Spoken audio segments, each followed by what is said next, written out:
अ, एक बात मुझे ध्यान में आ रही है कि महाभारत जैसे युद्ध के समय हर एक आदमी इधर-उधर हुआ। प्रत्येक व्यक्ति को इधर-उधर होते हुए देखा गया। यहाँ तक कि भगवान भी कभी काल जैसे कर्ण के वध के समय और समय में भगवान भी तर्क दे करके न्यायोचित उत्तर दिए। परंतु विदुर जी एक ऐसे ऐसे यमराज थे।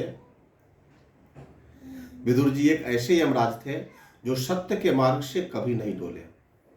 इससे ये साबित होता है कि जिसकी नींव मजबूत होती है ना, तो दुख रूपी आंधी के कितने भी झोंके आए,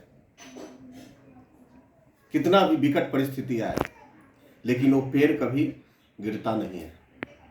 और जिसकी नींव कमजोर होती है उसे गिर जाने की संभावना हमेशा बनी रहती है।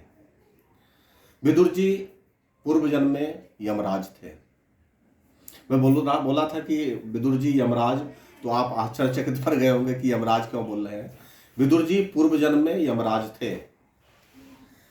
इसकी कथा मैं आपको बता रहा हूं कि मांडव्य ऋषि एक बार तपस्या कर रहे थे, तो वहां के राजा के यहाँ चोरी हो गया और कुछ चोरों ने सामान लेकर के भागा और देखा कि सिपाही मेरे पीछे दौड़ते हुए चले आ रहे हैं, तो वो सामान मांडव ऋषि के आश्रम में रख करके और वो सभी ऋषि के वेश में छुप गए।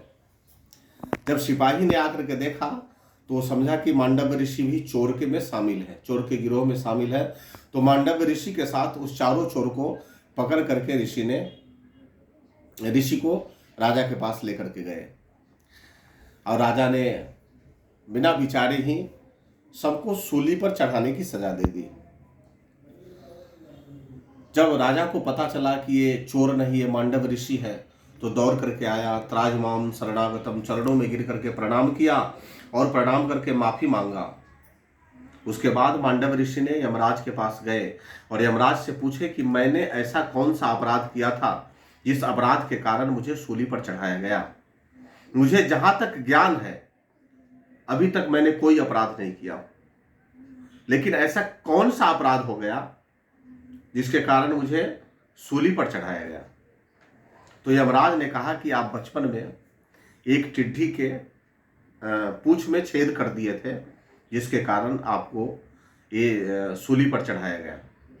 तो बोले कि उस समय तो अज्ञान था, मैं अबोध था मैं, तो उस अबोधपन की इतना बड़ा दंड मुझे क्यों मिला। जाओ, मैं तुझे श्राप देता हूं कि तुम शूद्र जाति के रूप में पृथ्वी पर अवतार लोगे। वही यमराज विदुर जी बन करके आए हैं। न्याय प्रिय, इतना न्याय प्रिय कि पितामह को भी ये कहने के साहस केवल विदुर में ही था कि आपने समय से उचित निर्णय नहीं लिया। आपने द्रौपदी के चीरहरण के समय आप चुप रहे और राजा को, धृतराष्ट्र को समय समय से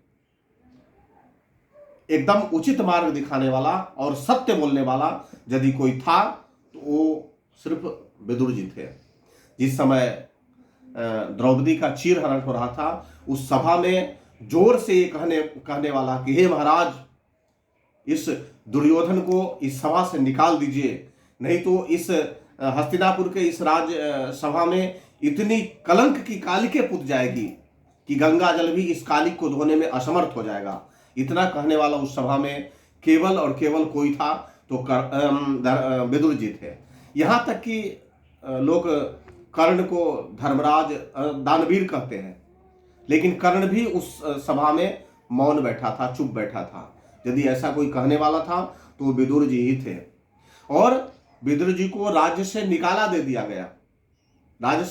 दिया गया, लेकिन उन्होंने सत्य की मार्ग को कभी छोड़ा नहीं। यहां तक कि जब सारे युद्ध समाप्त हो गए, सारे कौरव मारे गए और लास्ट में युधिष्ठिर को राजा बना दिया गया हस्तिनापुर का, उसके बाद जब विदुर जी आए हैं तो भी धृतराष्ट्र को इतना धिक्कारे हैं, इतना धिक्कारे हैं कि जिसे तुमने वन दे दिया, जिसको तुमने लाक्षागृह में जलाने की कोशिश की, जिसको तुमने बचपन में विष दे दिया आपने, उसी के दिए हुए अन्न और टुकड़े पर पलते हैं। हे बड़े भाई, अब समय आ गया है, जीवन को संवारो, तपस्या के लिए चलो। ऐसे थे विदुर जी, ऐसे महान थे विदुर जी।